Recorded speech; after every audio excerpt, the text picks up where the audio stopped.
Det kom frem, at I skal til en svensk klub. Hvad har du at sige til det? Jamen, Adli har jo længe givet udtryk for, at han ville spille på et højere niveau end den danske første division. Primært for at bevare sin tilknytning til det islandske bruttostrup, hvor han jo netop har været med 14 dage.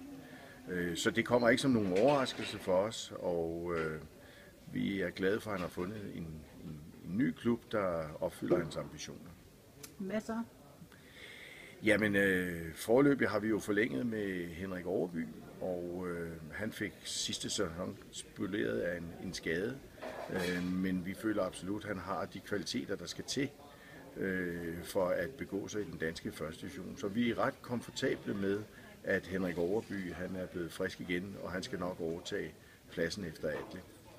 Hvad nu, hvis Henrik han bliver skadet igen? Hvilket vi selvfølgelig håber, han ikke gør. Hvad ja, så kigger vi jo stadigvæk, for selvfølgelig skal vi have noget supplement til Henrik, således så er vi dækket ind for skader.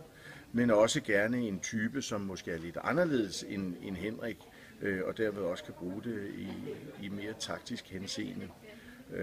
Vi forhandler pt. Med et par stykker, som begge har yndling- og ungdomslandsholdserfaring, og det er i det hele taget den type, som vi jo går efter. Så vi skal nok finde en løsning på det også, således at vi får et godt hold til den kommende sæson.